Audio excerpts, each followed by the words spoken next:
Boss! Boss! Boss! Tatabi kay semento. Tatabi kay semento. Kawawa naman yung mga rider natin eh. Ikutan po yan. Ay, ikutan. Pero una, ano ko na lang muna to, tatabi ko lang no. Salamat po. Oo. Paikot na yung ating maintenance. Iwan ko lang doon yung motor. Kasi maraming mabibilis eh. Oo. Salamat sir. No problem sir.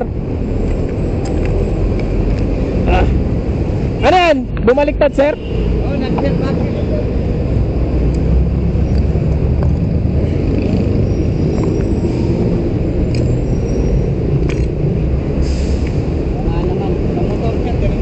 Oo nga sir eh. Sige lang sir, no problem. Mahalaga matabi natin. Kaya alam, mahirap. Kailangan matanggal nga naman. Oo. Basta paano na lesson yung ano.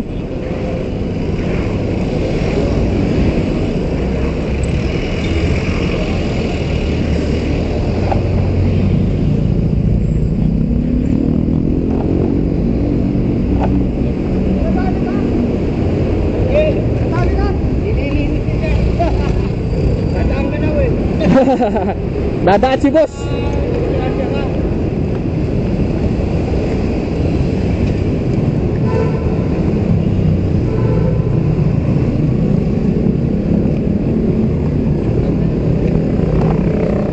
Dato paano sir, nabawasan. Oo.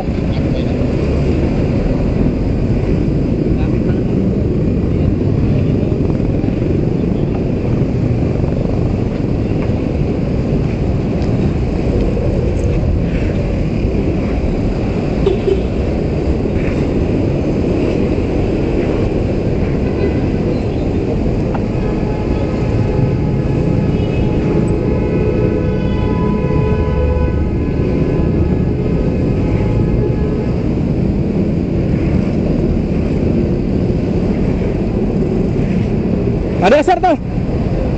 No problem sir, no problem.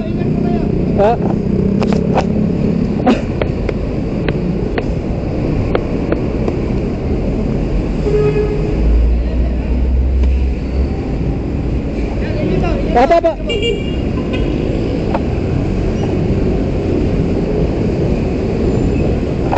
Hiningal ako dun.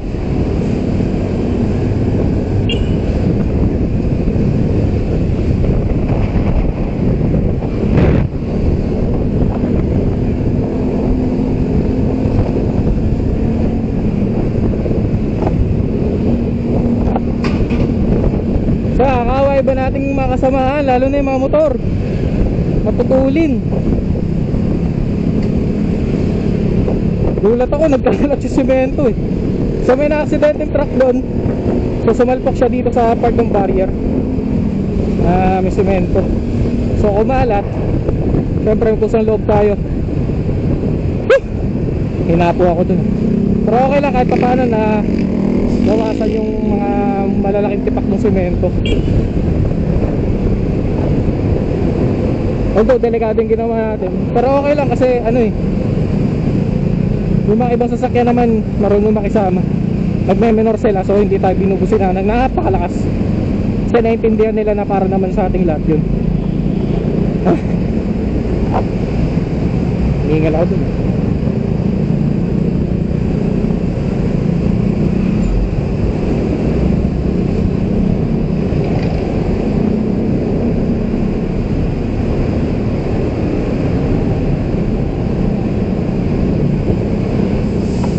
So shoutout kay sir na natutuwa sa ginawa natin.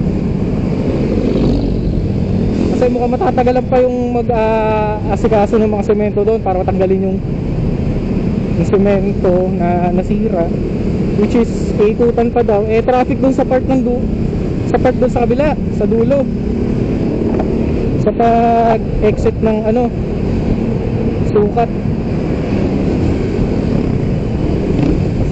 Para pagdating ng mga mag-lilinis, konti na lang yung kakarga na lang yung ibang sementong nadurog. At least hindi ganun lumala yung traffic. Kasi marami pa madidisgrasya yung mga malalaking tipak ng semento. Siyempre hindi naman natin hayaan yun.